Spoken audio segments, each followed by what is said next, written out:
गणपति बप्पा मोरया, मंगल मूर्ति मोरया। और बप्पा का आगमन हो गया है और बप्पा के आगमन के साथ साथ चारों दिशाएं चहक उठी हैं। रंगोली, हम अपने दरवाज़ों पे रंगोली बनाते हैं। पता है रंगोली में क्या खास बात होती है?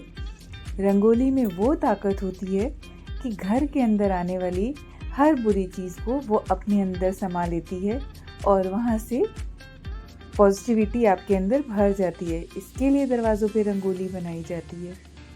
और बप्पा का प्रिय भोजन मोदक। मोदक के बिना तो बप्पा की पूजा ही अधूरी है।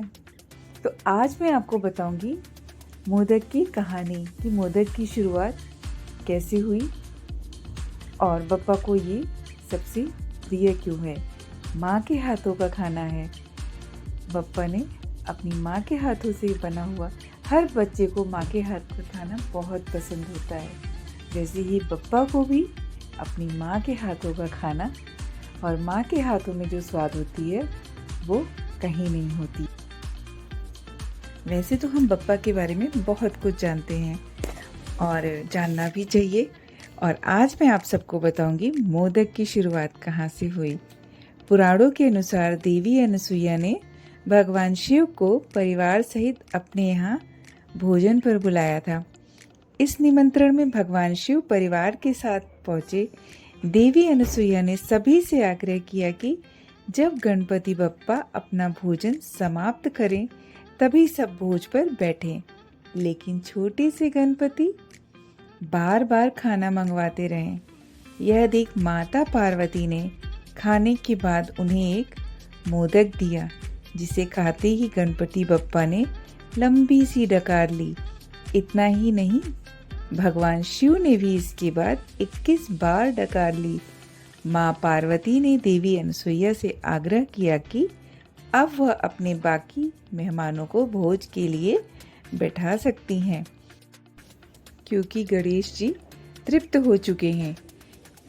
यह देख देवी अनसुईया बहुत हैरान हुई और उन्होंने इसकी रेसिपी माँ पार्वती से मांगी।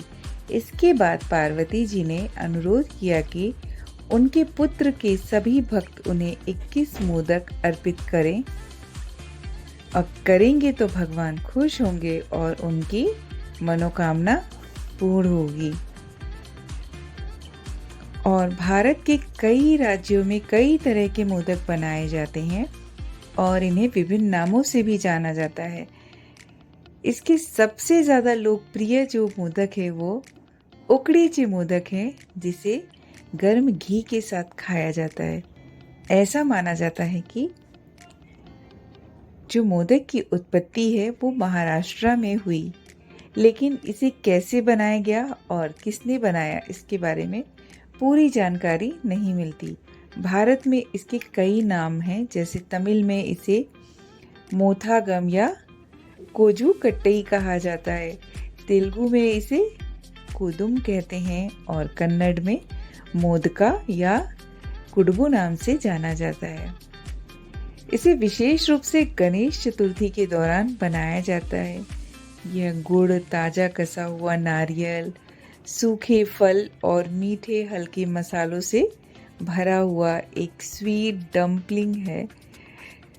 इसका बाहरी शेल सॉफ्ट और आटे या गूंथे हुए मैदा मिलाकर बनाया जाता है, जो चावल का आटा विशेष रूप से यूज किया जाता है। गणेश जी अपने एक हाथ में मोदक से भरा पात्र रखते हैं। कहीं कहीं उनकी सूंड के अग्रभाग पर मोदक दिखाई देता है। मोदक को महाबुद्धि का प्रतीक माना गया है। पद्म पुराण के सृष्टि खंड में उल्लेख मिलता है कि मोदक का निर्माण अमृत से हुआ है।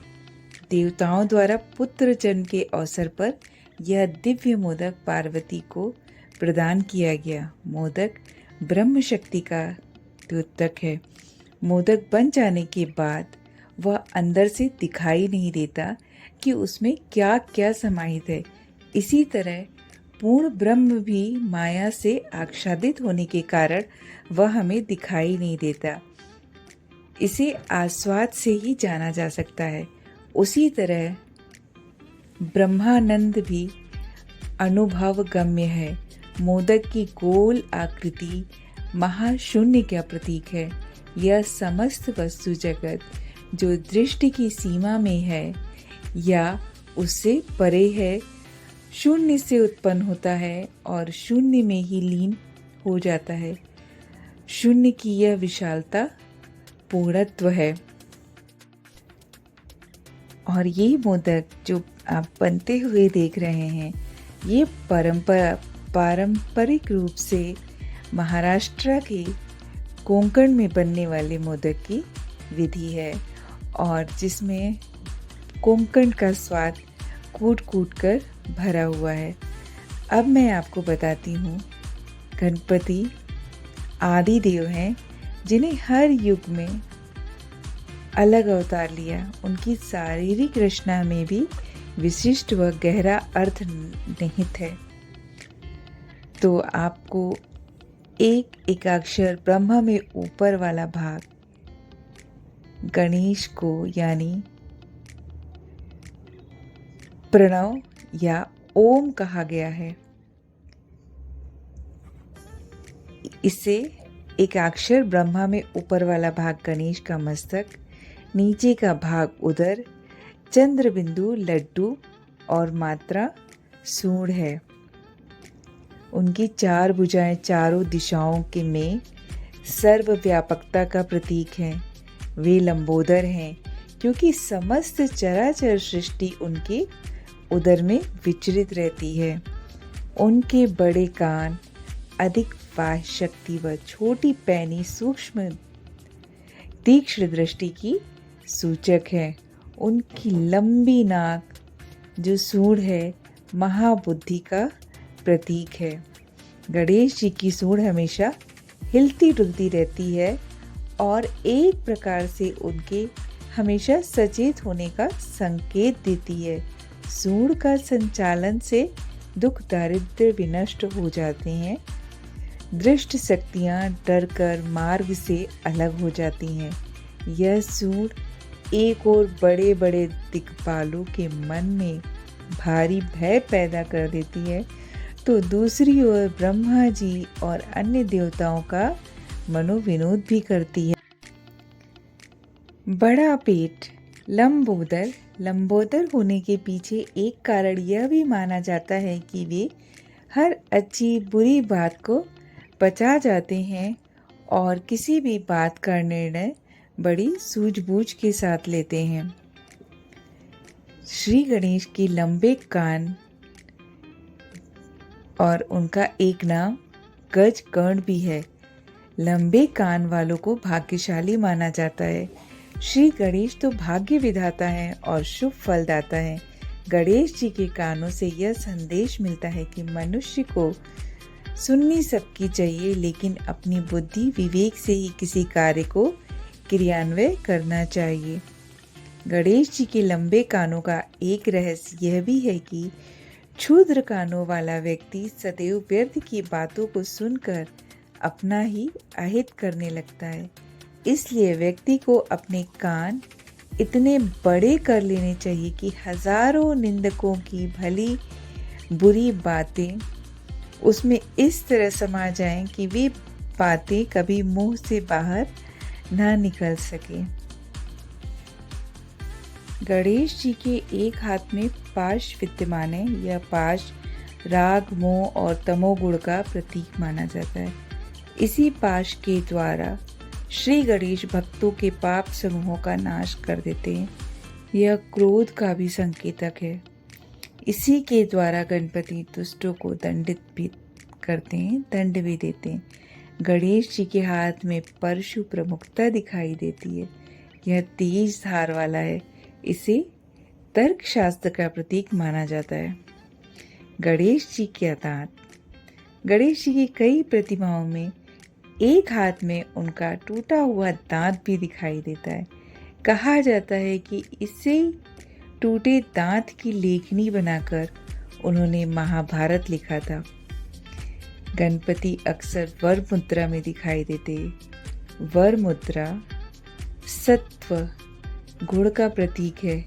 इसी से वो भक्तों की मनोकामना पूरी कर अपने अभय हस्त से संपूर्ण भयों से भक्तों की रक्षा करते हैं।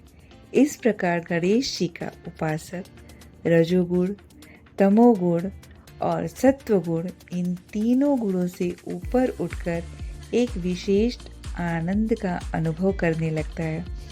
इसी प्रकार गणेश जी का बाह्य व्यक्तित्व भी जितना निराला है, आंतरिक गुण भी उतने ही अनूठे हैं। यही कारण है कि उनके व्यक्तित्व के बारे में कितना भी अध्ययन कर लिया जाए, मगर मन में जिज्ञासा एवं रहस्य बना ही रहता है। तो 10 दिन के गणेश उत्सव की शुरुआत हो चुकी है और सबसे पहला धन्यवाद बप्पा का, जो जीवन में इतने अच्छे मित्र दिए और उन्होंने आज रेसिपी शेयर करी आप सभी के साथ, मेरे साथ। तो सब लोग एक साथ बोलेंगे गणपति बप्पा मोरया मंगल।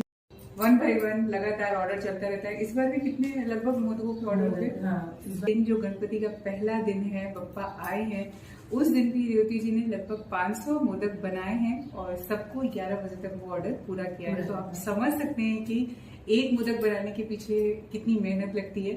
तो अगर आपको मोदक का ऑर्डर देना है या किसी भी व्यंजन का, कुछ भी पार्टी का ऑर्डर देना है, तो एडवांस पहले 4-5 दिन पहले ऑर्डर दे सकते हैं।